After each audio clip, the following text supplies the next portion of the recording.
तर पंढरपुरात आज आषाढी एकादशीच्या निमित्तानं झालेल्या पूजेत मुख्यमंत्र्यांसोबत पांडुरंगाच्या पूजेसमान हा नाशिकच्या सटाणा तालुक्यातील अंबासना गावच्या बाळूशंकर अहिरे आणि आशाबाई अहिरे या दाम्पत्याला मिळाला।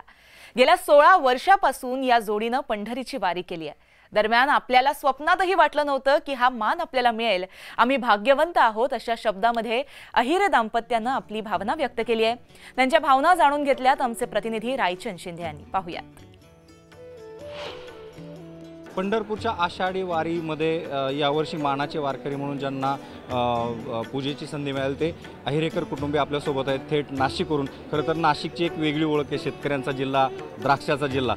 तुमची निवड त्या ठिकाणाहून झाली, काय पहिली नेमकी तुमची प्रतिक्रिया आहे? पहिले काय आलो ते काही कळेना, दर्शन झालं पण नाही बी मिळालं पूजाचा मान। किती वर्षापासून वारी करताय ना आज हा मान मिळेल असं वाटलं होतं का? ते 14-15 वर्ष झालं। यावेळेस दर्शनात तुम्ही सहभागी झाला, मानाचं तुम्हाला हे मिळालं, काय नेमकं वाटलं? असं आपल्याला संधी आनंद वाटला ना, आम्हाला पूजेचा मान मिळाला, आम्हाला खूप आनंद वाटला। तुमच्या शेतामध्ये काय आहे नेमकं? शेतात मका आहे लागली।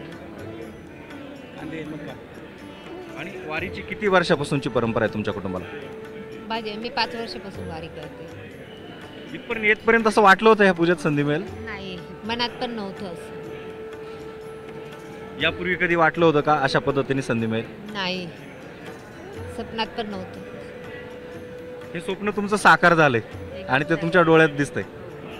साकार। कोण कोण आहे तुमच्या कुटुंबामध्ये एकूण? सासू सासरे देर जेठ आहे।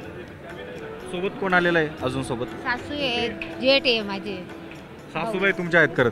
तुम्ही सुद्धा अनेक वर्षापासून वारीमध्ये असाल, येत असाल, वाटलं होतं आपल्या मुलाला आणि सुनबाईला संधी मिळेल? नाही वाटलं नव्हतं पण खूप आनंद होईना आमले, आनंद होईना गो आमले, खूप चांगलं वाटलं। आम्ही शून्य माती निर्माण होईनो आणि मला पोऱ्याले चांगला पुरस्कार मिळणार, आमले खूप आनंद वाटला।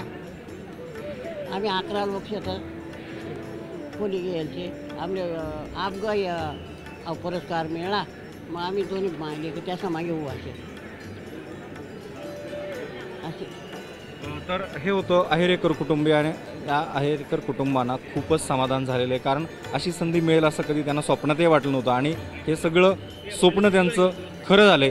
त्यामुळं नक्कीच त्यांना या निमित्ताने आनंद झालेला दिसतोय। हर्षद गोरखासह रायचंद शिंदे, न्यूज 18 लोकमत, पंढरपूर।